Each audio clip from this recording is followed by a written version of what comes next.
नमस्कार, स्वागत है आपका डॉक्टर साहिब में और मैं हूं आपके साथ सौम्या राठी। डॉक्टर साहब के कई एपिसोड में हम कॉन्स्टिपेशन के बारे में बात कर चुके हैं। हम बात कर चुके हैं कि क्यों होती है, किस तरीके से उसका इलाज किया जा सकता है। लेकिन आज हम उसी चीज़ को और बेहतर तरीके से समझने वाले हैं। ये समझने वाले हैं कि कब्ज़ अगर एक व्यक्ति को बार बार हो रहा है तो वो उसके जीवन को और किस तरीके से प्रभावित कर सकता है, उसके शरीर को और क्या क्या नुकसान पहुँचा सकता है। और ये चीज़ें समझाने के लिए इस वक्त मेरे साथ मौजूद हैं डॉक्टर अविनाश चंद्रा, जो कि बिहार के सबसे जाने माने फिजिशियंस में से एक हैं। सबसे पहले डॉक्टर साहब नमस्कार, बहुत बहुत नमस्कार। स्वागत है आपका। डॉक्टर साहब, कॉन्स्टिपेशन पे तमाम वीडियोस में बातचीत की जाती है, लेकिन आज मैं खास रूप से ये समझना चाहती हूँ कि अगर किसी व्यक्ति को बार बार कॉन्स्टिपेशन हो रहा है तो कहाँ इलाज में कमी रह जाती है कि ये हो रहा है, और फ्यूचर एस्पेक्ट्स उनके शरीर के लिए और क्या क्या दिक्कतें हो सकती है इससे। कॉन्स्टिपेशन यानी कब्ज आज एक बहुत ही आम समस्या बन चुकी है। इसके लिए सबसे जो उत्तरदायी है वो मनुष्य खुद है। मनुष्य की जीवन शैली ऐसी हो चुकी है कि वो अपने शरीर के ऊपर ज़्यादा ध्यान नहीं देते हैं, जिसके कारण ये समस्या उत्पन्न होती है। समझना ये होगा कब्जियत होता क्यों है। आदमी का जो आंत होता है वो एक नेचुरल बेसिक सिस्टम पे काम करता है, और उसमें कहीं भी कुछ भी उतार चढ़ाव होगा तो आप या तो कब्ज के शिकार हो जाइएगा या फिर आपको डायरिया का शिकायत का सामना करना पड़ेगा।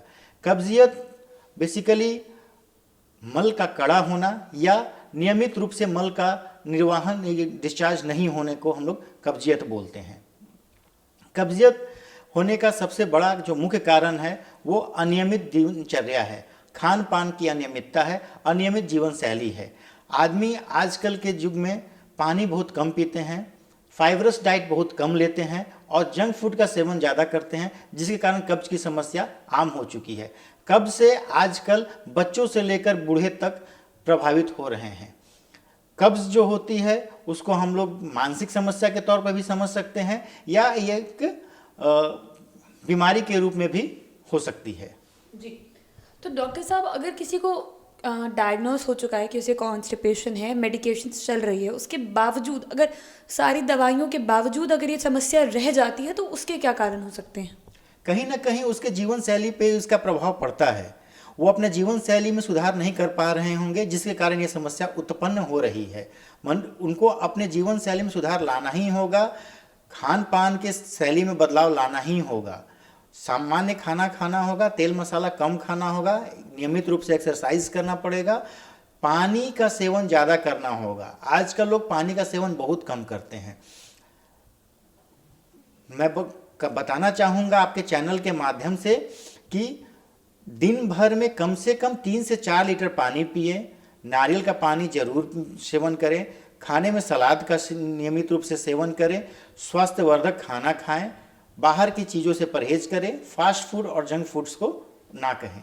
जी डॉक्टर साहब, जैसा कि आपने बताया कि ये कुछ परहेज हैं जो करना अनिवार्य है, लेकिन अगर कोई व्यक्ति ये परहेज नहीं करता है, कॉन्स्टिपेशन की समस्या रह जाती है, तो ये चीज़ मैं समझना चाहूँगी कि उसकी बॉडी को और किस तरीके से अफेक्ट कर सकती है वो।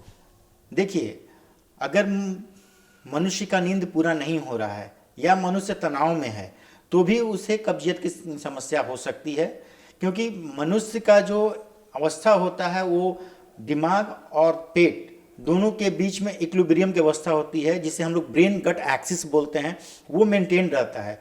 उस ब्रेन गट एक्सिस में थोड़ा भी अल्टरेशन होगा तो या तो मरीज को कब्जियत होगा या मरीज को डायरिया का शिकार होना पड़ेगा। अगर ये अल्टरनेट होता है तो इसको हम लोग इरिटेबल बाउल सिंड्रोम का नाम देते हैं।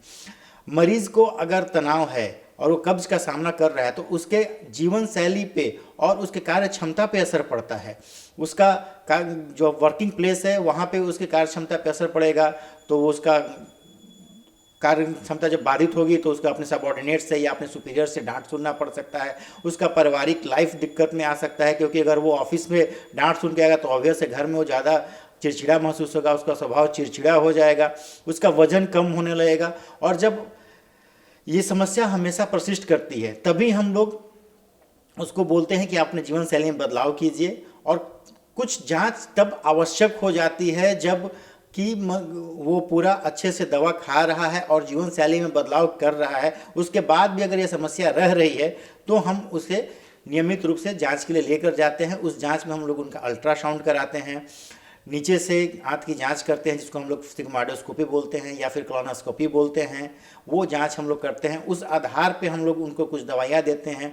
अगर जांच में पता चलता है कि कहीं ऑब्स्ट्रक्शन है, मैकेनिकल ऑब्स्ट्रक्शन है, जस्ट लाइक कि कहीं कोई बड़ी आंत में कोई ट्यूमर है या कोई पॉलिप्स है जिसके कारण कि मल को रोका जा रहा है, तो उसको हम लोग सलाह देते हैं कि सर्जन से मिलिए और उसकी फिर ऑपरेशन करा के उस समस्या का निदान किया जाता है। लेकिन जो मेन स्टेज ऑफ ट्रीटमेंट होता है वो जीवन शैली में बदलाव, नियमित रूप से खान पान, पर्याप्त मात्रा में पानी का सेवन करना और तनाव से बचना। जितना ज़्यादा आप तनाव में रहिएगा उतना ज़्यादा आपका पेट गड़बड़ होगा। जी, उम्मीद करती हूँ कि डॉक्टर साहब ने जो सारी बातें बताई हैं आपने उन्हें ठीक तरीके से सुना और समझा होगा। इसी के साथ बहुत जल्द मुलाकात होगी डॉक्टर साहिब के अगले एपिसोड में।